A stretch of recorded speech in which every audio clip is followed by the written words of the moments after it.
and whatever banshee you pick up after your show. And I certainly didn't request the encore performance either." Alex shrugged unapologetically.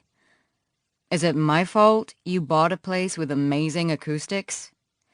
He narrowed his eyes at the cigarette Ben had just tapped out of the packet and lit. "Put that out, or you're a dead man. They screw with my vocal cords." "I know," Ben said with a wicked grin, but stubbed his cigarette out on the bottom of his Italian loafer without taking a puff. He'd quit 7 months ago, and only carried the French cigarettes around out of habit. They were long past stale. He'd throw them out one of these days. Not yet, but one of these days. "You coming tomorrow?" Alex asked, casually belying the fact he was referring to a sell-out performance of Pagliacci. Opera Australia had paid an obscene amount to lure him across the Pacific to play the lead, Canio, and they were getting their money's worth if last night's packed house was any indication. Alex possessed the heady combination of pretty boy Filipino-American features, a golden voice, and the grace of a stare. He was the opposite of Ben, who couldn't sing for shit, had the features of a hardened criminal, and used his tongue to wield words like weapons, usually for comic effect, but sometimes for the hell of it. "Of course. How else will I be able to tell you what you did wrong?" Ben's smirk transformed to a scowl as Alex levelled a punch at his shoulder. "Bastard! That's my writing arm, you know." "You don't need it." "I bloody well do. Just phone your column in." "How about you phone your performance in tomorrow?" "Oh, wait. You always do," Ben shot back, only to see his friend hadn't caught the dig. Instead, Alex's attention had been snared by the little blonde again. Ben sighed. "Can you be a little more obvious? You're looking at her like she's a postman's leg and you're an amorous Labrador. Down, Fido."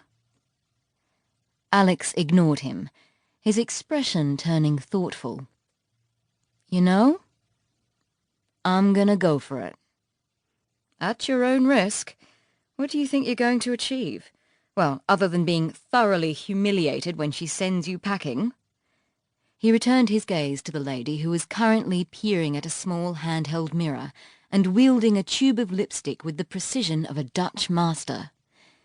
He had to admit, he was just as intrigued as his friend was. His fingers twitched in the way they always did when he sensed a good story about to unfold. "And please, make this amusing. I do have a word count to fill for next week." Alex ignored him, his brow creased in a frown. He was obviously working out what he was going to say to impress the lady, which was both ridiculous and rather endearing.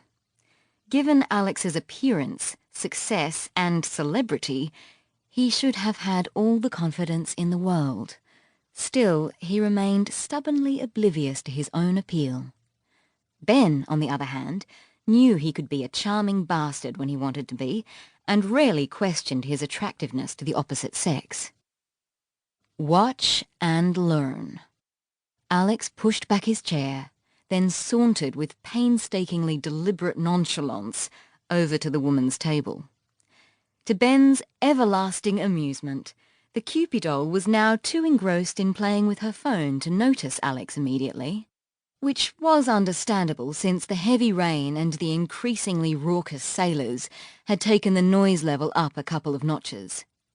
When she finally looked up, she went through the same routine she'd performed earlier. She politely flashed teeth and dimples before saying something Ben couldn't quite hear. Within a matter of minutes, Alex had returned, wearing a bemused smile. "Forgive me, but what did I just learn, exactly?" Ben asked, feigning confusion. "That she's waiting for someone." "And?" Alex reclaimed his seat, his cheeks flushing enough to see even in the pub's muted outdoor lighting. "And that she thinks I would look handsome in uniform."